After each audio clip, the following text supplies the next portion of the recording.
여러분 반갑습니다. 어서 오십시오. 지역 밀착형 시사 토크쇼 노정열의 시시각각입니다. 오늘도 우리 지역의 핫 이슈와 현안의 핵심을 쉽고 친절하게 풀어드리겠습니다. 2020년 새해를 맞아 각 분야의 전망과 과제를 짚어보고 있습니다. 정치, 경제에 이어서 오늘의 주제는 바로 교육입니다. 대한민국의 높은 교육열 세계적으로도 잘 알려져 있고요. 국제 학업 성취도 평가에서도 대한민국은 최상위권을 이루고 있습니다. 하지만 어찌된 일인지 학생들이 느끼는 삶의 만족감과 행복감은 하위권에 머무르고 있습니다. 무엇이 문제일까요? 오늘은 백년지 대계라고 하는 대한민국의 교육이 나아갈 길, 특히 우리 대전, 세종, 충남의 올바른 교육 정책은 무엇일지 교육계 전문가들과 함께 집중 토론합니다. 노정열의 시시각각 지금 바로 출발합니다.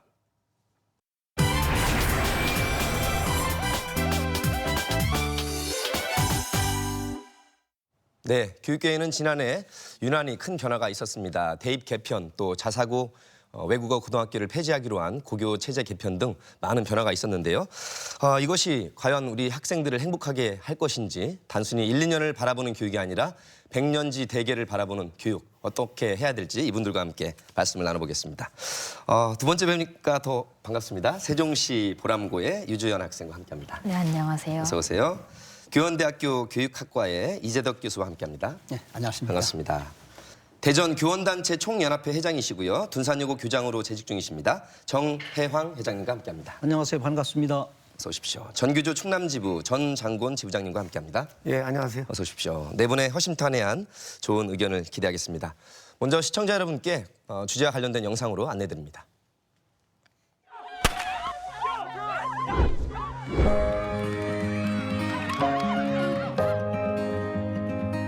자, 이번 시간에는 우리가 소화에 대해서 배워보기로 했습니다. 안녕하세요. 할아버지 혹시 아프신 데 있으세요? 먼저 클릭을 했을 때 그다음에 그렇지.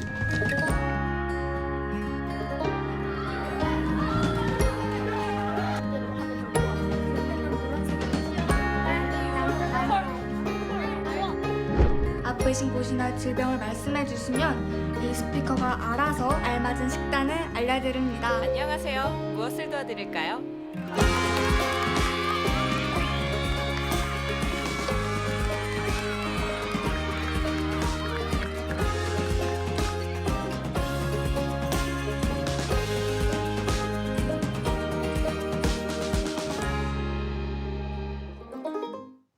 네, 참 큰 변화고요. 많은 변화이기도 합니다. 지난해 있었던 이 교육계의 변화, 전체적으로 어떻게 평가를 하시는지 또 올해 교육계 정책이 이렇게 바뀌었으면 좋겠다는 대체적인 전망까지 한번 짚어주실까요? 이렇게 순서대로 한번 해보겠습니다. 예. 예, 저는 그 전교조 충남 지부장입니다. 그런데 올해 처음 나왔고요. 그래서 현장의 목소리에 귀 기울이고자 현장 학교 방문을 한 200여 개 이렇게 돌았습니다. 예. 근데 그때 그 선생님들이나 또는 학교 학생들의 그런 평가의 모습들은 여전히 교육이 가능한 학교가 아닌 모습으로 이렇게 평가를 했습니다. 그래서 교사들의 어떤 자존감도 많이 떨어진 상태에 있다는 것을 좀 말씀을 드리고 싶고요. 또 하나는 뭐 조국 사태 영향으로 인해서 입시 불공정성, 그래서 대입 공정성 확대가 또는 불평등을 회복하는 그런 모습으로 나아가고 있다고 봅니다. 그리고 이제 교육 컨트롤 타워가 상당히 상실돼 있는 모습을 느꼈습니다. 교육의 어떤 중심이 바로 잡아져 있어야 되는데 그런 부분이 약하면서 좀 정책의 혼선이 있지 않았나 생각을 하고요. 예. 다행인 것은 뭐 유은혜 교육부 장관이 이제 계속해서 총선 불출마 선언으로 인해서 교육의 어떤 일관성을, 정책 일관성을 조금은 그래도 확보할 것이라는 믿음은 있습니다. 그래도 시도교육감과 또는 이제 교육개혁 단체들과의 그런 관계를 잘 유지해서 교육개혁의 어떤 마무리를 이끌어갔으면 하는 생각입니다. 예, 잘 들었습니다. 이 교수님. 예. 현 정부의 가장 핵심적인 교육 정책이 고교 학점제입니다. 작년에 마이스터고가 이미 이제 고교 학점제가 시행이 되었고요.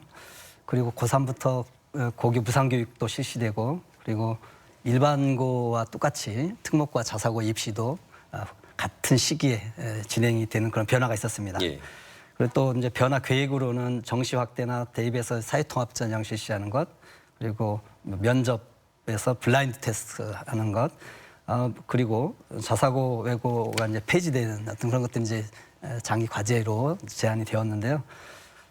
올해 대입 제도가 이제 추후에 이제 개편이 될 때 고교 학점제 같은 이 큰 정책과 맞물려서 연동이 돼서 개선이 됐으면 좋겠다는 생각이 들고요. 예. 전반적인 교육 제도들이 무한 경쟁이 학생들 내몰리지 않도록 이렇게 하는 방향으로 이루어졌으면 좋겠다는 바람을 가져봅니다. 예, 잘 들었습니다. 우리 또 당사자라서 우리 유지연 학생은 지난해 몇 가지 변화들이 있었잖아요. 네. 학교 현장에서 유지연 학생도 좋고 친구들이 어떻게 느끼는지 좀 말씀해 주세요. 이제 고3이 올라가는 저 같은 경우에는 앞선 선배들과는 크게 다른 뭐 생기부 기재 사항들을 가지고 있다고 생각해요. 예. 하지만 이제 고2 올라간 학생들 그리고 이제 고1이 되는 학생들은 생기부 기재 면에서 다른 면들이 없지 않아 많아서 이 부분들을 학생들이 충분히 숙지할 수 있도록 교육부에서 알려주는 것도 하나의 방법이라고 생각합니다. 지금 이제 생기부라고 약칭한 거는 네, 생활기록부. 생활기록부. 네. 예, 잘 들었습니다. 정 회장님은 어떻게 보셨나요? 네, 지난해 그 조국 사태로 인해서 우리 한국 지성사회가 진영의 논리로 양분된 느낌이 있었고요. 그리고 교육계가 블랙홀에 빠진 느낌이 있었는데 이를 계기로 해서 공정성과 타당성이 확보되는 그런 대입 정책과 그리고 올해 고교학점제가 2025년부터 일반계까지 다 확대되는데 아직 가이드라인도 없고 교육부에서 지침도 없어서 현장에 혼란이 없도록 그런 것을 빨리 지침을 내려서 미래에 사전에 준비할 수 있는 그런 원년이 되기를 기대해 봅니다. 예, 뭐 두 분께서 또 조국 전 법무부 장관을 화두로 제시해 주셔서 그와 관련된 논란을 계기로 정말 대한민국의 교육계의 공정성이란 무엇인가 큰 이슈가 됐었습니다. 그래서 정부가 대입제도 공정성 강화 방안까지 발표를 했고 주요한 내용 중에 하나가 바로 이 정시 비중을 40%까지 확대하겠다. 또 학종이라고 약칭되는 학생부 종합전형을 그 공정성 강화하는 방향으로 자리 잡겠다 이렇게 발표를 했는데요. 사회 각 분야의 공정이라는 것이 중요한데 과연 교육에 있어서의 공정성, 공정이라는 것이 무엇일지 어찌 보면 좀 어려울 수도 있는 주제인데 각자 생각하시는 바를 좀 우리 시청자분들께 전해주신다면요. 예, 역시 전장건지 부장님부터. 예, 저는 교육의 공정성을 그 학교 현장 내에서 이렇게 기울어진 운동장이 있습니다. 기울어졌죠, 이미 운동장이. 기울어진 상태라고 하는 것은 사회 계층 간의 어떤 그 불평등이 되게 심화된 형태의 모습들이 학교 현장에서 그렇게 나타나고 있습니다. 그러한 것들을 이렇게 바로 기울어진 운동장을 바로 잡는 그런 과정이라고 저는 생각을 합니다. 그래서 모두가 교육을 받을 수 있는 공정한 기회 회복, 그러니까 확보 그런 것을 교육의 공정성이라고 얘기하고 싶습니다. 그렇군요. 예, 이 교수님은 어떻게 보십니까? 예, 부모가 잘 사느냐 못 사느냐 또는 부모의 지위가 어떠냐에 따라서 대학의 이름이나 직장의 간판이 바뀌지 않는 어떤 그런 것이 공정성 아닌가 생각을 해봅니다. 그렇군요. 예, 아주 명쾌하게 말씀해 주셨는데 학생들이 바라보는 교육의 공정성 어떤 생각 드세요? 학생들의 입장에서는 뭐 방금 교수님께서 말씀하신 것처럼 부모님이 가지고 있는 정보력이 학생에게 가서 학생이 대입에 도움이 되는 것도 공정하기 위해서 하나의 과정이 필요하지만 학생들이 다양한 활동들을 할 수 있고 이 활동들을 통해서 학생들이 대입 그리고 자신의 진로에 다가갈 수 있다는 것에 믿음을 가지는 게 저는 오히려 교육 공정성으로 학생들이 바라본 입장이라고 생각합니다. 네, 믿음을 가질 수 있게 해달라. 네. 정 회장님 어떻게 보십니까? 네, 사실 학교 현장에서 보면 공정성이 상당히 확보되어 있거든요. 학종이라든가 모든 시스템이. 그래서 학부모님들이 학교에 대한 무한 신뢰를 보내는 것이 공정성 확보의 지름길이라고 생각합니다. 그렇군요. 자, 역시 정시 확대가 가장 큰 화두였습니다. 40%까지 확대하겠다 발표가 있자 역시 찬반으로 여론이 갈리기도 했고 저희 시시각각에서도 집중 토론을 한 바가 있는데 오늘 이 자리에서는 찬반보다는 일단 시행을 하기로 했기 때문에 혹시나 있을지 모르는 그 부작용을 최소화하기 위해서는 어떤 노력들이 필요할지 그 점을 먼저 말씀해 주셨으면 좋겠습니다. 정 회장님부터 한번 말씀해 주시겠습니다. 대입 진학 기도를 하다 보면 이게 지역별로 학교별로 상당한 편차가 크거든요. 예를 들어 가지고 대전의 경우 충남대가 약 작년 기준으로 29%가 정시에 선발했고요. 한밭대가 약 18%, 그 나머지 대학 모든 대학들은 10% 미만입니다. 예. 그런 현실적인 것을 볼 때 정시 확대는 대전 지역이라든가 충남, 세종에서는 별 의미가 없고요. 소위 말해서 서울에 있는 상위권 대학들이 해당되겠는데요. 그런 대학들의 경우 보면은 좀 우리가 유념해야 될 것은 뭐 긍정적인 측면, 공정성 확보라든가 타당성이라든가 이런 데서는 상당히 좋은 계기라고 생각을 합니다. 그렇지만 예를 들어 가지고 부정적인 측면에서 보면은 수학과 물리를 잘하는 학생이 서울대, 공대에 갈 수 있는데 일률적으로 서열화시키면 갈 수가 없거든요. 그런 면에서는 좀 보완책이 필요하다고 생각을 합니다. 네. 그래서 정시 확대를 하면은 학교에서 면학 분위기가 좋아지는 것도 사실이고요. 그래서 제가 개인적으로 바란다면 이런 지방대학 같은 데는 정시 확대보다도 최소한의 그 수능의 등급 컷을 두어가지고 면학 분위기 조성하는데 긍정적인 그러한 것을 제도를 기여하는 것이 저의 바람이기도 합니다. 예. 그래서 그러한 부정적인 측면과 긍정적인 측면을 잘 조화를 이루도록 그 피해보는 학생들이 없도록 제도를 보완하는 것이 아주 급선무입니다. 예. 지금 양분론적으로 하면 상당히 피해보는 학생들이 많거든요. 좋은 의견이 잘 반영되길 바라고요. 유전 학생은 또 어떻게 받아들이고 있어요? 대부분 정시가 뭐 30%고 수시가 70%다, 수시가 80% 가까이 된다라고 말을 하지만 정작 최저가 있는 학종이나 학생부 종합 전형이나 아니면 논술도 최저가 있는 학교가 상당히 많거든요. 예. 최저를 마치지 못한 학생들의 인원이 대부분 정시로 향하고 있어요. 이런 부분까지 합치게 된다면 이미 정시의 40%는 전 유지되고 있다고 생각하거든요. 예. 오히려 학생부 종합 전형에서나 논술 전형에서의 최저 기준을 강화하거나 최저 기준이 있도록 유도를 해서 최저에 맞출 수 있도록 수능을 준비하는 것도 하나의 방법이라고 저는 생각합니다. 네, 아주 양 떨떠합니다 우리 유전 학생이. 우리 이 교수님 어떻게 보셨습니까? 네, 공정성을 부모의 부에 따라서 대학 결정되면 안 된다 이렇게 정의할 때 이 정시 확대가 이제 공정성의 대안이 되기 위해서는 이 정시는 이제 수능 시험을 보게 되는 건데 이 수능 시험이 고등학교의 교육과정 내에서 또는 교육과정 수준 내에서 이렇게 제시되어야 출제되어야 예. 이제 공정성 유지될 것 같고요. 그렇게 되지 않으면 부모의 부에 따라서 많은 사교육에 의해서 그게 결정되기 때문에 그 수능의 그 범위와 수준이 고등학교 교육과정 내에서 이루어져야 된다라는 생각이 듭니다. 그리고 학교에서는 그것을 준비할 수 있도록 학교 내에서 책임 지도를 또 수행해야 되지 않을까 그런 생각이 듭니다. 예, 전 선생님. 예. 저도 뭐 대학 입시 지도를 고3 담임을 여러 번 했었습니다. 농어촌 전형도 해봤고 수시에서 뭐 학종 다양한 전형들을 그 학생들을 지도를 해봤는데요. 사실 이 대학 입시라고 하는 것이 어떠한 제도 형태로 나오든지 간에 그 우리 한국 사회에서는 계층 상승의 어떤 수단 그런 과정으로 이렇게 받아들이고 있다라고 하는 점이 좀 우려가 됩니다. 저는 개인적으로는. 그래서 학생뿐만 아니라 학부모, 교사들도 마찬가지로 그 대학 입시 제도를 바라보는 관점의 변화가 일단은 좀 정확하게 있어야 될 것 같고요. 저 정시 확대 부분에 관련해서는 40% 이상 50% 확대된다고 그래서 우리 유지현 학생이 얘기했던 대로 수시에서 떨어졌거나 또는 최저를 맞추기 위해서 또 준비하는 학생들 따지면 많이 확대됐을 것이다 이렇게 생각하지만은 그러한 정시 확대에 대한 그러니까 수능 준비를 하는 학생들의 어떤 마음가짐 자세나 또는 부모 여건이나 다양한 상태를 보면 그 준비된 정도가 있는 학생들이 아니면은 그게 어렵거든요. 대부분이 이제 학교 생활 중심으로 이렇게 해나가지만 정시 확대를 위해 수능을 준비를 해야 되다 보니까 수능이라는 게 뭐 기본 교과목들이 다 있잖아요.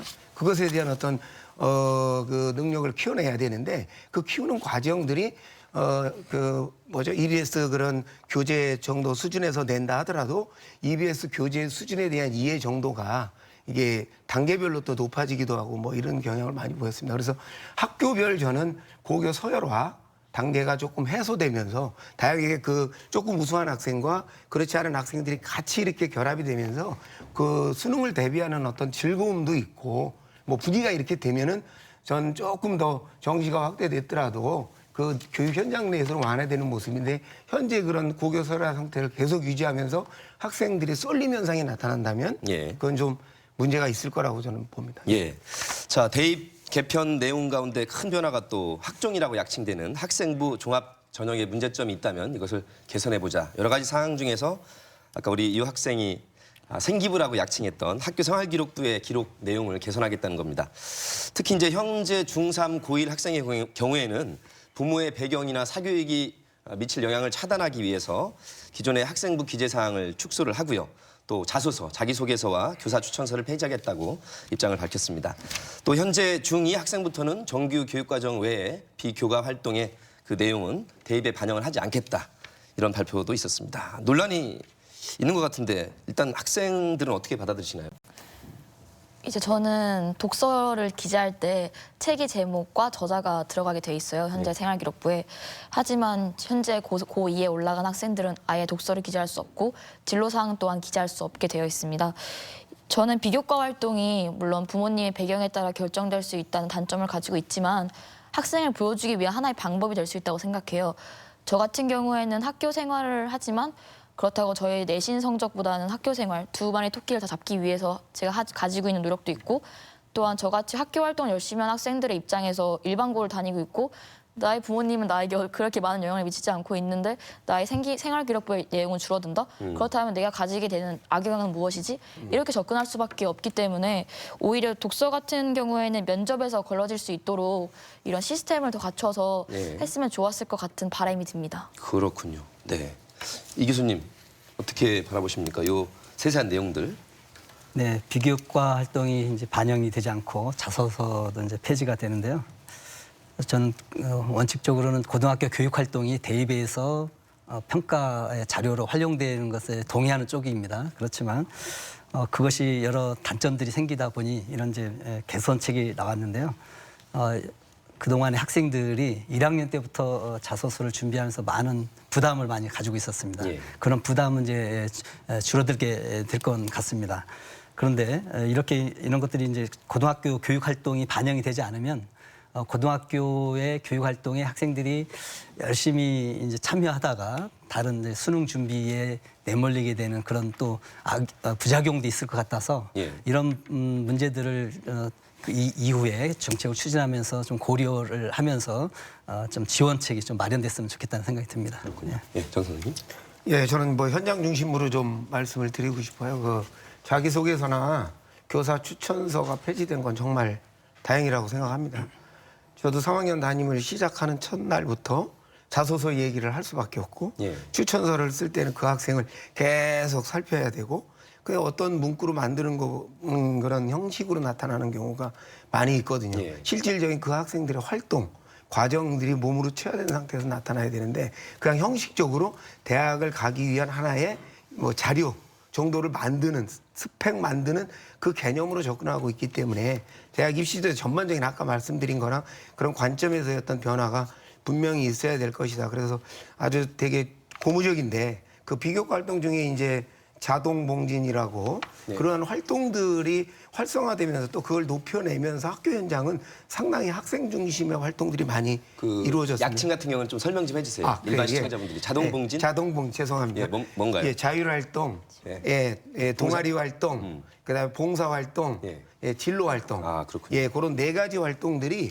저는 그 학교 생활기록부를 그 활동을 학생들의 내용들을 기록을 할 때 그게 참 흥미로웠었어요. 그 학생의 어떤 역량, 진로의 방향들을 확실하게 읽을 수 있는 그런 영역이었기 때문에 그래서 그런 부분들이 축소되는 부분에 대해서는 좀 우려를 표하고요. 그것이 곧 그 학교 현장의 어떤 학생들의 활동 또 선생님들의 교수학습 활동 이런 것이 위축되지 않을까 하는 우려가 좀 있습니다. 늘 이 제도가 바뀌면 혹시 있을지 모를 보완점이나 또 우려되는 부작용을 항상 염두에 두고 이렇게 실행을 해 나가야 될 것 같습니다. 정 교장 선생님 어떻게 보셨습니까? 작년에 우리 소위 조국 사태 때 아빠 찬스, 엄마 찬스라는 말이 유행해서 화두가 되어 있는데요. 지금 학교 현장에서 보면 학종이 상당히 신뢰성이 확보가 되어 있거든요. 일부 부모님의 과욕으로 인해서 본인들의 요구사항을 이렇게 학종에 기록하는 경향이 있는데요. 사실은 그래서 제가 개인적 바람이 있다면 이런 걸 교사 실명제로 해가지고 좀 더 신뢰성을 확보할 수 있는 방안도 한번 제고해 보야 되지 않냐 이런 시점이 온 것 같고요. 그리고 지금 대부분의 대학들이 이제 면접을 실시할 때 10분 내외거든요. 그런 것을 학생이 지적했듯이 좀 면접 시간을 많이 늘리면 더 이렇게 내실이 있지 않나 이렇게 생각을 합니다. 지금 서울대 의대 같은 경우는 약 60분 하거든요. 60분 한다는 것은 아무리 연습해도 내공이 쌓이지 않으면 그 준비한 것이 과정이 다 탄로나게 돼 있거든요. 그러면서 대학에 신뢰를 보내기 위해서는 여러 가지 여건이 어렵겠지만 면접 시간을 늘려서 학생들의 자기 자아 실현을 위해서 노력한 과정들이 전부 반영될 수 있으면 좋겠습니다. 일괄적으로 폐지만이 능사가 아닙니다. 그때 조변석기 하지 않고 미래 예측이 가능한 교육 시스템이 되었으면 좋겠습니다. 예, 학종의 변화에 이어서 고교 체제 개편도 아주 큰 변화가 예상되고 있습니다. 이 공정성 논의의 연장선상에서 고교 서열화를 막겠다는 이런 정책 목표를 가지고 뭐 우리 귀에 익숙한 특목고, 자사고, 국제고, 외고 이런 학교들을 2025년까지 일반고로 전환하겠다 이런 계획이 발표가 됐습니다. 이에 대해서 당연히 이 학교 측과 또 찬성하는 그러니까 정부의 방침에 반대하는 이 학부모들은 헌법소원 등 법적 대응을 하겠다고 지금 나서고 있는데 논란이 쉽게 수그러들 것 같지는 않습니다. 어떤 문제들이 있고 어떻게 해결해야 될지 좀 말씀을 해주시기 바라겠습니다. 전 선생님부터요. 예. 제가 뭐 종교제에 또 활동을 하면서 가장 중점에 두었던 게 그 교육 불평등 해소, 그 다음에 특공교육 폐지거든요. 교육 불평등을 해소한다는 얘기는 평등한 방향으로 교육이 나아가는 건데 그 교육이 평등한 방향으로 나아가는 것에 대해서 능력 위주의, 수혈성 위주의, 경쟁 위주의, 서열 위주의 이러한 풍토가 한국 사회에 많이 자리 잡다 보니까 그것이 당연한 것으로 이렇게 인식되고 있는 것 같아요.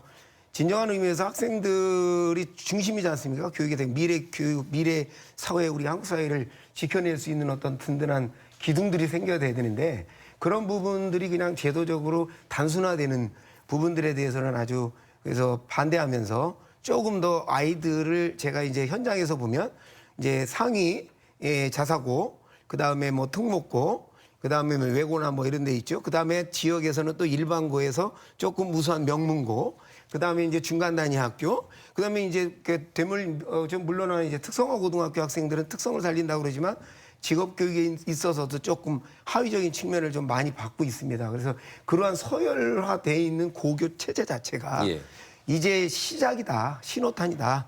그래서 저는 좀 강력하게 이 부분은 좀 너무 2025년으로 후퇴한 부분에서는 저는 좀 불만이 있습니다. 좀 빠른 시간 내에 실시해야 되고요. 교육의 문제는 자꾸 질질 끄는 문제가 중요한 게 아니라 결단을 내려서 이렇게 밀고 나갔을 때 그 방향이 조금 더 올바로 빨리 세워지지 않을까 하는 그런 생각을 합니다. 예, 특목고 폐지에 대해서 굉장히 진취적이시고 일종의 강경한 입장이신데 또 반대하는 측에서는 이렇게 헌법소원까지 하고 법적 대응을 하겠다고 나서는 형국이라 어떻게 풀려나갈지 저희가 지금 지켜보고 있습니다. 이 교수님 어떻게 보십니까? 네, 정책의 목적과 수단을 저는 연결해서 생각해 보고 싶은데요. 고교 서열화를 막기 위해서 특목과 자사고를 폐지한다. 이제 이렇게 되면 특목과 자사고가 없어지면 고교 서열화가 없어질까? 그 부분도 의문입니다. 예전에 특목고 자사고 없을 때도 서열화는 있었거든요. 학교의 서열은. 그것은 이제 대학을 몇 명 보내느냐 이런 걸로 서열을 정하기도 했었습니다. 그런 좀 걱정이 있고요. 그다음에 두 번째는 설립 취지에 맞지 않게 운영되기 때문에 폐지해야 된다. 이런 또 주장도 있는데 설립 취지에 맞지 않으면 설립 취지에 맞게 운영하도록 평가하고 지도 감독을 해서 정책의 일관성을 또 지키는 것도 또 한편으로는 필요했습니다. 그런 측면에서 정책의 그 목적과 수단이 맞지 않는 측면이 있다는 것을 일단 간단하게 비판하고요. 그렇더라도 지금 현재 우리 사회가 그런 서열, 불평등 이런 것을 예방하는 쪽으로 가고 있기 때문에 이런 정책을 시도해 봐도 좋겠다는 생각이 듭니다. 그렇다면 이 이후에 생길 문제들을 어떻게 예방할 것이냐 그런 고민해 봐야 되는데요. 1학년부터 자사고가 일반고로 바뀌게 되면 2, 3학년들은 학생들, 자사고일 때 들어왔던 학생들이 또 피해를 보게 됩니다. 그런 학생들이 자사고였을 때 배웠던 그 혜택을 받았던 그런 교육적인 처치들 그런 것들을 다 계속 지원받을 수 있어야 되고요. 그리고 많은 학생들이 자사고가 일반고로 전환됐을 때 학교를 떠나는 현상이 나타났었습니다. 그러면 학교 재정 지원 문제, 재정 문제도 생기게 되거든요. 그래서 막대한 재정 지원이 필요합니다. 이런 지원들이 같이 동반되어야 지금 자사고 구성원들이 고민하고 있는 그런 문제들이 해소되지 않을까 그런 생각이 듭니다. 그렇군요. 우리 학생들은 어떻게 보시나요? 이 특목고 폐지하겠다. 고등학교가 올라가는 시기에 중학교 1학년, 2학년, 3학년의 대부분 성적을 가지고 특목고나 자사고를 가는 거잖아요. 예. 과연 중학교 학생들이 대학에 대해서 얼마나 와닿고 대학에 대한 얼마나 목적성을 가지고 있는지 전 의문이 들어요. 대부분 중학교 시절부터 특목고를 준비하고 자사고를 준비한 학생들은 대부분이 부모님이 원하거나 부모님이 그 길로 나아가지 않겠냐는 방향을 제시해주는 대부분 상황이거든요. 예. 그렇다면 과연 그 학생들은 자신이 특목고에 가서 이런 것을 배워서 내가 이런 길로 나아가겠다는 확신이 아니라 단지 내 성적이 좋으니까 엄마 아빠가 원서를 써줬으니까 이렇게 가는 건 전 애초에 맞지 않다고 생각하거든요. 예. 고등학교에 올라와서 자신의 진로를 찾는 학생들이 그럼 늦어진 거잖아요. 그럼 그때부터 이미 학생들의 출발점이 다르기 때문에 저는 폐지가 필요하다고 생각합니다. 그렇군요. 그런 의미에서 우리 정 회장님께는 네. 교육의 보편성도 중요한데 네. 또 특성화도 필요한 가치라서 네. 어떻게 조화를 시켜야 될지요? 우리나라 헌법에도 교육은 개인의 능력에 따라 교육받을 권리가 있거든요. 근데 이제 우리가 미래 사회에 대비하기 위해서 획일성 이런 거를 다양성을 존중하기 위해서 대통령령으로 이게 만들어진 겁니다. 그래서 과학고하고 과학영재고는 과학교육진흥법에 의해서 만들어졌기 때문에 폐지할 수가 없거든요. 네. 그거는 놔둔 채 이러한 특목고, 자사고, 외고, 국제고만 폐지한다는 것은 조금 많은 모순이 있는 것 같습니다. 예를 든다면 민족사관고 같은 경우는 전 세계 평가 20위로 평가되어 있거든요. 그런 특성화되고 자생력이 있는 데까지를 일반고로 전환한다면 시골 산골에 누가 가겠습니까? 그래서 그런 데는 좀 살렸으면 하는 것이 좀 전국 단위의 모집에 있는 데는 살렸으면 합니다. 예를 든다면 미국의 필립스 엑스터 아카데미 같은 데는 발전기금만 약 12조 쌓여 있거든요. 뭐 주크버그라든가 페이스북 창시자, 뭐 대통령, 부시 대통령 가문이라든가 다빈치 코드의 작가라든가 이러한 명문들을 배출해서 했기 때문에 우리도 자사고 같은데 전국적인 경쟁력 있는 데는 살렸으면 합니다. 예를 든다면 뭐 지역에 있는 거는 그냥 놔둬도 도태되거든요. 그런 수월성 교육 측면에서. 그 자세하고 이런 건 저는 개인적으로 폐지를 반대하고 한국교총에서도 반대하고 있습니다. 그 이유 중에 하나가 지금도 벌써 강남 8학군이니 뭐 대전 같은 데는 둔산 지역이니 이쪽으로 몰려들기 때문에 더 집값이 올라가고 지금 고1 예비반 같은 경우가 문전성시를 이루고 있거든요. 그런 면에서는 이런 데 없앤다고 절대 사교육이라든가 서열화가 없어지지 않습니다. 앞으로 고교학점제가 되고 이러면 큰 학교로 몰릴 개연성들이 훨씬 많거든요. 그런 면에서 우리가 예측 못한 부작용들이 있을 게 있기 때문에 그런 것도 돌파구를 열어주는 것도 좋을 것 같습니다. 벌써 실제로 민족사관고 같은 경우는 80% 이상이 외국으로 대학을 진학하거든요.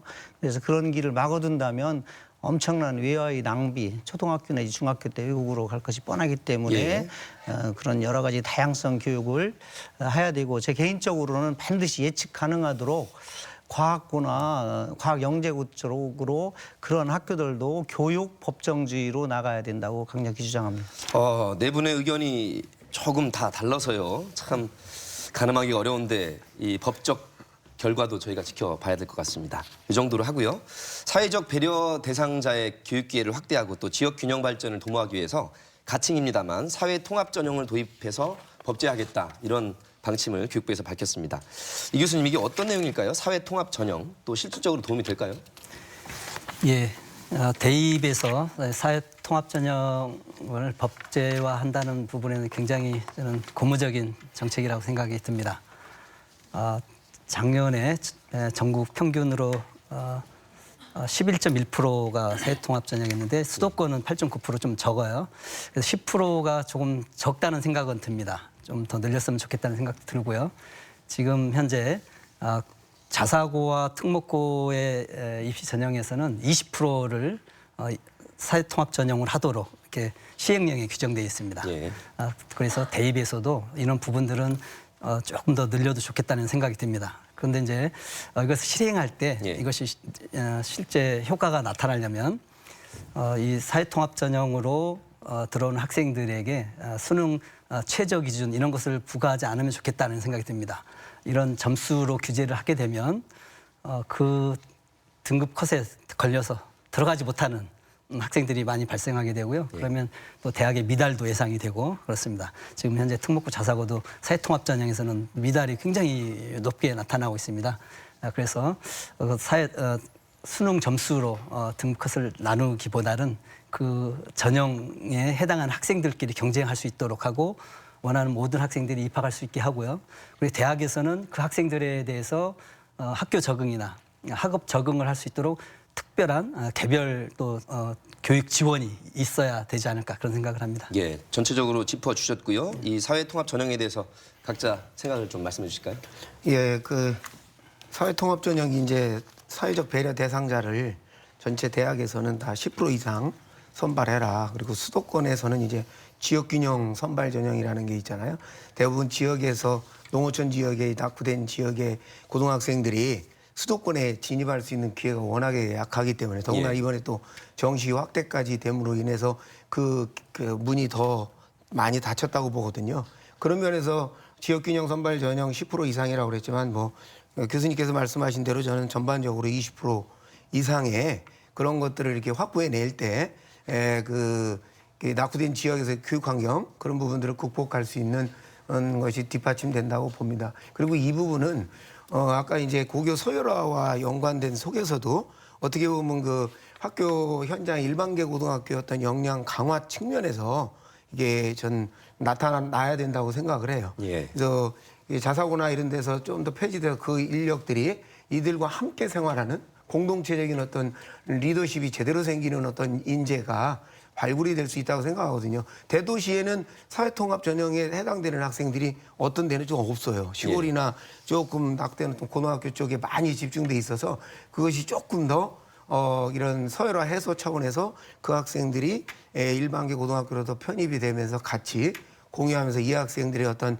대학 진입 또는 사회 계층 이동의 기회 이런 것들을 즐겁게 봐주는 그런 교육 환경이 됐으면 좋겠습니다. 알겠습니다. 우리 유전 학생은 어떻게 보시나요? 이제 생활기록부의 양도 많이 줄어들었고 정시가 확대되고 있는 상황에서 사회적 배려 대상자를 위한 어떠한 제도가 필요하다고도 생각해요. 하지만 평범한 학생들, 저와 같이 지방에 거주하지만 농어촌은 아닌 이런 학생들의 입장에서는 우리 같이 평범한 학생들이 더 인원수가 많고 그리고 이 학생들도 열심히 살아가고 있는 것일 때 수도권에 어떻게 보면 서울이 아니잖아요. 저희 지역이. 서울이 아닌 지역이라면 대부분 비슷한 수준의 교육 환경일 텐데 그렇다면 평범한 학생들이 받을 수 있는 역차별은 없는가에 집중해야 된다고 생각하거든요. 예. 농어촌 저희 세종만 봐도 불과 한 40분, 1시간만 가면 농어촌 지역이 있어요. 그럼 이 상황에서 제가 농어촌 특혜를 받기 위해서 1시간을 걸려서 학교를 가는 게 불가능한 상황이냐. 이사를 간다면 불가능하지도 않거든요. 그렇다면 과연 이게 평범한 학생들에게 역차별은 없는가에 대해서 저도 한번 봐야 된다고 생각합니다. 야, 참 여러 측면을 다 두루두루 고려를 해야 해서 참 이 교육 정책 그래서 점점 더 어려워지는 것 같습니다. 우리 정 회장님. 네, 저도 개인적으로 확대를 찬성합니다. 우리 과정의 평등뿐만 아니라 결과의 평등을 위해서는 작년에 약 11% 정도 돼 있는데요. 예를 든다면 이제 서울대 같은 데는 전국 고등학교에 인원에 상관없이 2명씩 추천권을 주거든요. 근데 이제 이거 좀 옛날에 3명까지 됐었습니다. 그래서 그런 걸 좀 학교장 추천을 확대했으면 좋겠고요.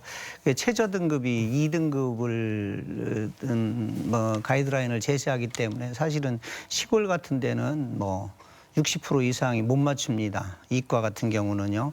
그런 측면에서 시골에 대한 농어촌에 대한 배려를 더 확대했으면 하고요. 그런 면에서는 좀 이것이 좀 사회 전체가 이렇게 서로 상생할 수 있는 제도적 보완을 했으면 좋겠고 그런 면에서 학교장 추천을 적극적으로 확대를 권장합니다. 그러면 학교에 대한 신뢰성도 쌓일 겁니다. 잘 들었습니다.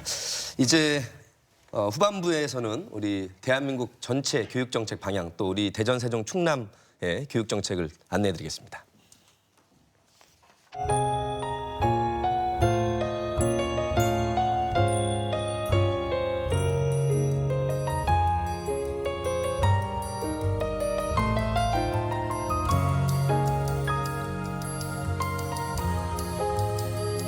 학생이 행복하고 스승은 보람을 느끼며 학부모가 만족하고 시민이 공감하는 대전교육을 활짝 열어가겠습니다.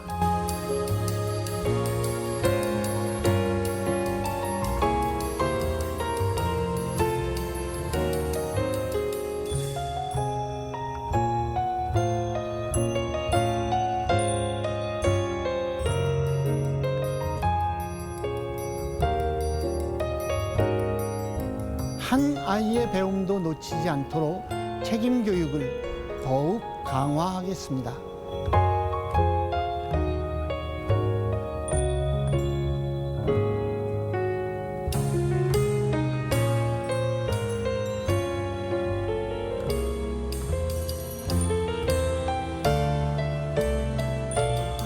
유치원부터 고등학교까지 무상교육을 실시하는 전국 최초의 교육청이 됩니다. 예, 대전, 세종, 충남 세 곳의 교육감들의 말씀까지 들어봤습니다. 이에 앞서서 지난 7일 유은혜 교육부총리의 신년 기자 간담회에서 발표한 내용 여러 가지 중에서 이 미래교육이라는 네 글자가 굉장히 눈에 띄었습니다. 4차 산업혁명 시대에 우리 아이들을 미래의 인재로 키우겠다는 발상인데 뭐 최소 2030까지 10년 후를 바라보는 미래교육. 알 것도 같고 모를 것도 같습니다. 네 분께서 이 미래교육이라는 화두를 어떻게 받아들이시는지요? 전 지부장님. 예. 그 미래교육이라는 말이 교육을 저희들이 백년지 대계를 생각하면서 교육을 정책을 입안하고 교사로서 저도 역시 그러한 방향으로 아이들을 가르쳐야 되고 아이들도 그런 입장에서 교육을 바라보고 학부모님도 함께 가야 되는데 대한민국 교육은 미래교육이라는 100년이라는 이런 긴 전망을 갖고 있지 못한 그동안에도 여전히 제가 살펴봤을 때 갈팡질팡한 철학적인 부재들이 많이 있었다고 봅니다. 그래서 그런 미래교육의 어떤 전망을 저는 이렇게 봅니다. 학교 교육 내에서의 경쟁 그리고 뭐 차별 이러한 요소들을 반드시 없애야 된다. 뭐 당연히 아까 얘기했듯이 모든 교육이 평등하게 받을 수 있는 권리가 있거든요. 그리고 누리고 그래서 당연히 이제 사회에서 유능한 인재로 또 나아갈 수 있는 길을 우리들이 열어주어야 되는데 그런 부분들이 여전히 지금 학교 현장, 교육 내 현장에서는 경쟁 서열로 이렇게 찍혀 나가고 있다는 겁니다. 예. 그래서 그런 부분들을 해결하는 삶을 위한 교육, 그러니까 교육이 삶을 위한 방향으로 나가야 된다는 것이죠. 계층 상승이나 자기 어떤 직업 선택권 그냥 단순한 그런 문제가 아니라 정말 미래 사회의 삶을 학생들이 또는 앞으로 이제 후손들이 더더욱 이렇게 힘있게 살아갈 수 있는 어떤 힘을 저희들이 주는 교육이 돼야 된다 이렇게 생각을 합니다. 철학적인 기본을 좀 강조하셨고요. 이 교수님은 어떻게 보십니까 미래교육? 예. 미래의 그 사회적 특성을 한 세 가지로 생각하면서 미래교육 방향을 좀 얘기하고 싶은데요. 예. 가장 중요한 것이 학생 수 감소입니다. 엄청나게 큰 비율로 학생 수가 지금 현재 감소하고 있고요. 그리고 다문 학생이 증가되는 그런 변화도 있고요. 그리고 4차 산업혁명이 도래하고 있다. 이런 변화들이 있는데요. 이렇게 학생 수가 감소하는 시기에 그 세종시에서 한 아이도 놓치지 않도록 책임 교육 강화하겠다 이렇게 이제 말씀하셨는데 예. 이런 부분들이 굉장히 중요한 것 같습니다. 이제 학생들이 줄어들고 있기 때문에 한 아이도 놓치지 않고 모두가 책임 교육을 해야 되는 어떤 그런 시대가 도래하지 않았나 생각이 들고요. 그 다음에 이제 다문화 학생 같은 또는 농어촌 또는 불우한 학생들 이렇게 소외된 학생들을 위한 복지가 강화돼야 된다. 뭐 그런 생각이 들고요. 예. 4차 산업혁명 시대에 맞게 미래 사회를 준비하는 그런 교육 내용들로 이루어져야 된다 생각이 듭니다. 예. 우리 유재현 학생은 당장 10년 후를 지금 그리고 있나요? 제가 요즘 학교에서 공간혁신 사업이라는 학교의 공간을 재구성하고 학생들의 의견이 반영된 공간을 이제 어떻게 보면 리모델링 하는 그런 사업을 하고 있어요. 예. 이 사업 같은 경우에는 교육부에서 2021학년부터 주도적으로 학교별로 진행할 계획이 가지고 있는 사업인데 예. 이 사업은 학생들이 주축이 돼서 학생 주도 사업이라는 요점이거든요.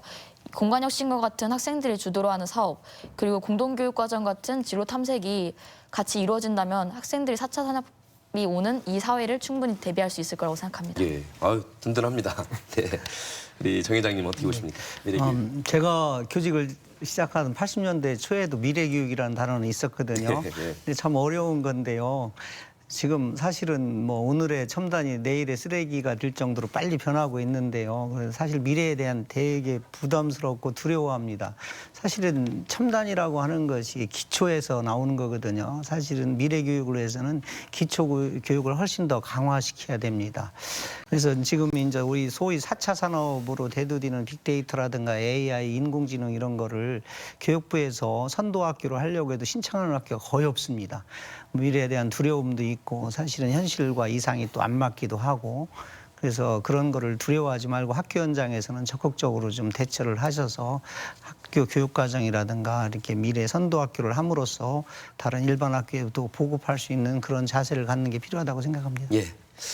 이제 구체적으로 2020년 저희 대전, 세종, 충남 교육 정책과 방향을 짚어보겠습니다. 충남이 공동교육과정을 확대하고 고교 학점제를 강화하겠다 이런 발표를 했고 이게 지금 2025년 고교 학점제가 전면 실시되죠. 어떤 준비가 되고 있습니까? 제가 뭐 지금 1년 나와 있어서 어떤 준비는 모르지만 정책적인 면에서 그렇게 발표가 된 것으로 알고요. 저는 그 학교 현장을 다니면서 이제 고교 학점제가 현장에 적용되는 과정에서 상당히 그 어려움에 많이 봉착하고 있다. 더군다나 이번에 이제 정시 확대되면서 더 혼란에 빠지고 있다. 그러니까 현장에서 결국 해결해야 되는데 현장 선생님들이 또 학생들이 모두가 함께 해결해야 되는데 그 방향을 잡기가 아주 상당히 어려운 부분이 있습니다. 기반과 뭐 이러한 내용들을 그 확보한다고는 했으나 이런 거죠. 그 아이들의 선택권을 많이 확대해 주는 게 이제 선택형 교육과정이잖아요. 2015. 예. 그러면서 이제 2025년에 고교 학점제로 추진하는 학점을 이수하는 거죠. 지금은 이제 고등학생들이 어떤 과목을 뭐 이수 개념이 아니라 수업 일수만 채우면 이제 졸업하는 과정인데 고교 학점제부터는 그것이 이수 개념으로 바뀌거든요. 이수를 하지 못했을 때 수업이라든지 뭐 수출서에서 연관돼서 그러다 이제 졸업과 연동이 되는 책임을 또 다하는 부분들이 있는데 이제 여러 가지 또 그 학생들의 어떤 더 책임성 이런 것들이 커지는 부분은 저는 긍정적으로 보고 있어요. 근데 교사들이 나 학생들이 이것이 대입과 연관된 그냥 선택형으로 지금 진행될 우려가 너무 많다는 겁니다. 원래 진로 개척 방향에서 본인들의 진로를 선택하고 본인들이 원하는 과목을 공부해서 또 어느 대학을 선택하기 위한 그런 준비 과정들을 가져가는 건데 단순히 이제 수능 과목에 맞춘 선택의 형태 또 현장 그런 식으로 흘러가게 된다면 고교 학점제의 그런 기반 조성 아무리 뭐 돈 물적 그리고 이런 걸 조성했다 하더라도 철학적인 방향에서 공유가 안 될 때 공연불이 되지 않을까 하는 지금 걱정 지금 많이 앞서고 있습니다. 실질적으로 교육 현장에서 정착될 수 있도록 많은 노력이 필요할 것 같습니다. 자유학년제라고 중1 때 1년간 필기시험을 보지 않고 진로 탐색 활동을 하는 자유학년제가 올해부터 실시되는데 긍정적인 측면도 있습니다만 또 우려되는 점도 지적이 되고 있습니다. 누가 말씀 한번 해보실까요? 제가 정 회장님. 제가 중학교 교장을 4년 역임했습니다. 그러시군요. 그래서 대전 같은 데는 인프라가 상당히 잘 구축되어 있거든요. 뭐 연구 단지라든가 뭐 군사 시설이라든가 체육 시설이라든가 이런 게 있어서 운영을 해보니까 상당히 긍정적인 요소가 많습니다. 그래서 그 예산이라든가 이렇게 동선이라든가 이런 걸 고려해서 이제 자유학기제에서 이제 학년제로 넘어가는 과정에 있어서 그런 거 기초학력이 뭐 부실한 경우가 없고 잘 학사를 일정만 운영한다면 긍정적인 요소가 많다고 생각합니다. 근데 이제 걱정되는 것은 뭐 충남이라든가 농어촌 이런 데는 동선도 멀고 예산도 많이 들고 이러니까 그런 지자체라든가 그 교육청에서 많은 노력을 기울인다면 원래 본래의 취지대로 아주 좋은 성과가 있으리라고 생각합니다. 본래의 목적대로 꿈과 길을 탐색해서 자기 진로를 선택하고 이런 면에 있어서 자유로운 자유학년제를 운영하는 것이 긍정적인 교육에 긍정적인 효과가 많다고 생각합니다. 유주연 학생은 자유학년제를 안 해봤죠? 네, 안 해봤어요. 어떨 것 같아요, 이거는? 초등학교 6년을 다니고 나서 학생들이 중학교에 올라옵니다. 중학교에 올라왔는데 1년 동안 시험을 보지 않아요. 그렇다면 과연 중학교에 제대로 적응을 할 수 있을까요? 저 같은 경우에는 대전에서 중학교 생활을 하면서 저희 옆 학교는 자유학기제를 시행하는 그 예비 시행을 한 학교였고 저희 학교는 시행하지 않았어요. 이랬을 때 중1에서 중2에 올라올 때 상당히 학생들이 혼란을 많이 겪습니다. 1년 동안 솔직히 자유학년제에서 수업은 듣지만 성적을 위한 공부를 하지 않기 때문에 2학년 돼서 공부를 시작하기가 상당히 벅차해요. 저 가르치던 선생님들도 중1에 올라온 아이들이 중2 때 수업 태도를 잡는 데가 가장 힘들다고 그게 1년 동안 지속됐을 때 가지고 있는 문제점은 확실히 있다고 생각하고요. 오히려 진로 탐색을 학교 내에서보다는 학교 외에서 진행할 수 있는 예를 들어서 연구단지에서 교육을 할 수 있도록 한다던가 예. 아니면 베이킹 같은 수업을 학교 내에서 혹은 외에서 진행할 수 있게끔 도와주는 차원이 필요한 거지 1년간 시험을 보지 않는다는 건 너무 많은 문제점을 감수하고 가야 되는 것 같아요. 그렇군요. 알겠습니다. 이 논점이 많아서요. 또 세종은 4대 정책 방향을 제시했는데 특이점이 아이 하나를 키우기 위해서 온 마을 사람이 필요하다는 그런 것처럼 학교와 마을이 연대하는 이 마을 공동체 교육을 좀 활성화하겠다는 입장인데 어떻게 볼 수 있을까요, 저희가? 네, 마을 교육 공동체 굉장히 중요한 개념이고요. 요즘에 교육 현장에서 강조되고 있습니다. 네, 구체적으로 이건 이제 활성화되기 위해서 어떻게 해야 될까 생각해 보면 이 부분이 이제 잘 되는 지역들이 좀 있습니다. 예를 들어서 그 학교에 방과후 학교가 많이 운영되고 있는데 거기에 선생님들이 굉장히 업무로 지치고 있어요. 이런 그 방과후 학교 이런 프로그램 운영을 마을 교육 공동체가 담당을 하고 그 마을 교육 공동체에서 강사도 섭외하고 프로그램 운영하고 학교에서는 학생들에게 홍보하고 지도만 하는 이렇게 부담 좀 더는 예. 그래서 학교 교육 활동에 더 집중하게 되는 어떤 그런 효과도 나타나고 있고요. 그러면서 마을과 협력을 해서 이렇게 운영하고 있는데 이런 부분들이 좀 강화가 되면 좋겠다는 생각을 합니다. 방과후 학교뿐만 아니라 돌봄 교실이나 이런 부분들도 마을 교육 공동체와 협력을 해서 예. 운영을 하면 학교 교사들은 순수한 교육 활동에 전념할 수가 있고 또 마을과 협력해서 하기 때문에 공동체도 형성될 수 있고 두루 좋은 그런 방안이 될 것 같다는 생각이 듭니다. 예. 우리 정 회장님과 전 지부장께는 이걸 여쭤보겠습니다. 이 학폭이라고 학교 폭력이 여전히 큰 문제 중에 하나입니다. 이걸 어떻게 하면 근절할 수 있을지 여러 가지 대책이 나오곤 있는데 요즘엔 또 SNS 상에서 왕따를 시킨다거나 언어 폭력 또 음란 메시지를 보낸다든가 실제 이런 사례가 있었기 때문에 어떻게 좀 대안을 마련할 수 있을까요? 예, 좀 하고 싶은 말씀이 있었는데 아까 자유학년제도 드릴 말씀도 많았었는데 그냥 또 저희가 시간이 넘어가 한정돼 버리니까 있어서, 또 그러긴 한데요. 이제 학교 폭력 관련해서는 제가 현장 200개 학교를 방문하면서 선생님들의 목소리를 들은 것 중에 가장 큽니다. 예. 이제 학교가 지금 아프다. 아픈 학교가 누가 가장 먼저 아플까? 학교 전체가 아플까? 이렇게 생각을 해봤더니 예전에는 학생이 많이 아팠어요. 입시 제도라든지 또 선생님들의 강압적 교육활동 방식들, 일제식 이런 속에서 오는 어떤 그 아픔이 많이 있었습니다. 그래서 모든 교육청이나 또는 우리 기존에 있는 교육 정책을 위반하는 분들이 학생 중심의 교육을 많이 이렇게 강조해 왔고요. 예.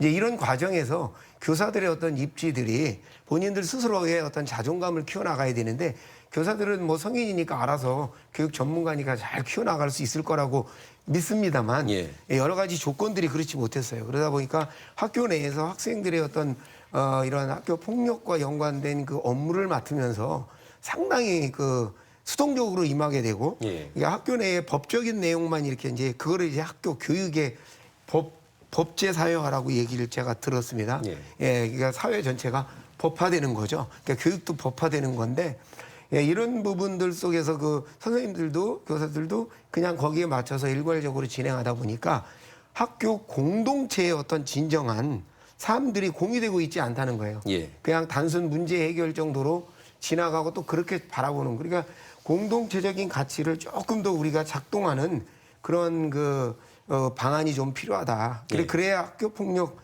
근절이 근절까지는 하셔도 줄어들 수 있을 거라고 봅니다. 생각과 인식의 변화가 굉장히 중요하다는 말씀입니다. 어느 곳이든 갈등이 없는 곳이 없지 않습니까? 그렇죠. 예. 그래서 그런 걸 해결하기 위한 이해가 좀 필요하다고 봅니다. 정 회장님.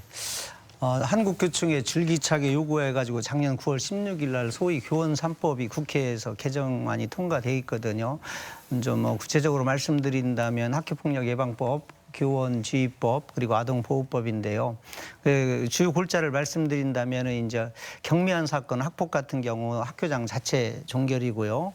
그리고 이제 이렇게 공동학폭이라든가 여러 가지 어려운 경우는 지역교육청으로 이관하게 되는 올해가 원년의 해거든요. 그래서 상당히 우려도 많이 됩니다. 지금 경미라는 그러한 것도 좀 개념이 애매모호하고요.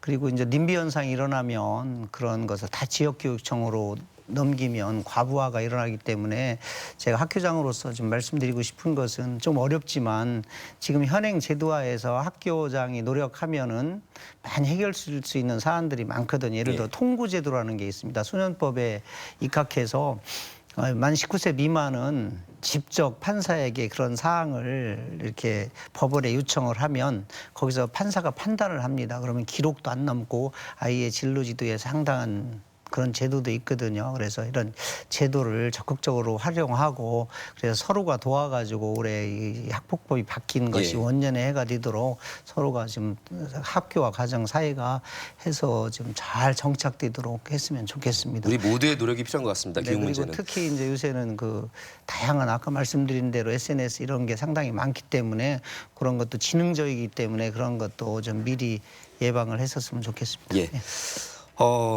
저 어렸을 때는 스승님의 그림자도 안 받는다고 그래서 정말 하느님처럼 모셨던 기억이 나는데 요즘 한편으로 학생들의 인권도 보장이 되고 우리 선생님들의 교권도 같이 조화롭게 보장되는 대한민국 교육을 꿈꿔봅니다. 그토록 하신 말씀들이 많겠지만 최종 총평을 한 30여 초씩 우리 시청자분들께 전해주시죠. 예, 저는 지금 여러 가지 이게 교육 환경의 어떤 변화, 학력 인구 감소 아까 교수님께서 말씀하셨는데요. 거기에 따르는 그 교육 재정을 감소시키려고 한다거나 감축시키려고 하는 이런 부분들보다는 더욱더 교육 재정을 확충시키고 유지시켜서 하나하나 학생들을 이렇게 잘 보살피고 지켜봐주는 책임지는 그런 교육의 모습이 가져갔으면 좋겠고요. 또 하나는 교육 정책 면에서는 그 교육 불평등 해소 그리고 교육개혁 과제인 교원 평가 문제 그리고 성과급 폐지 이런 것들은 강력하게 좀 정부에서 약속을 했기 때문에 지켜내야 된다고 그렇게 말씀드리고 싶습니다. 예, 이 교수님. 예, 교육 정책의 결정은 다른 의사 결정과 다르게 매우 특수한 성격을 가지고 있습니다. 그러니까 시대적 요청에 따라서 유연하게 바뀌어야 되기도 하지만 한 번 시행된 것이 일관되게 또 추진돼야 되기도 하고요. 또 형평성을 유지해야 하면서도 효율성도 또 유지해야 됩니다. 이런 가치가 대립되는 그런 상황을 같이 충족할 수 있도록 해야 될 것 같습니다. 그리고 교육의 목표 달성은 바로 1, 2년 안에 판단하기 어렵습니다. 장기적인 기간에 걸쳐서 판단해야만 합니다. 그 효과가 늦게 나타나기 때문에 그렇습니다. 그래서 효과를 단시간에 보지 말고 판단하지 말고 장기적인 시간을 두고 관찰하면서 연구하고 이렇게 의사결정이 이루어지면 좋겠다 생각이 듭니다. 네, 우리 유전 학생. 같은 학교에 있는 고등학교 1학년, 2학년, 3학년 모두가 다른 생활기록부 기준을 가지고 있고 다른 입시에 관한 조건을 가지고 있기 때문에 상당히 혼란이 있다고 생각해요. 이 부분에 있어서 교육에 관련돼서 교사들에게 전달하는 과정도 중요하겠지만 학생들에게 충분히 숙지하는 과정이 필요하다고 생각합니다. 네, 잘 들었습니다.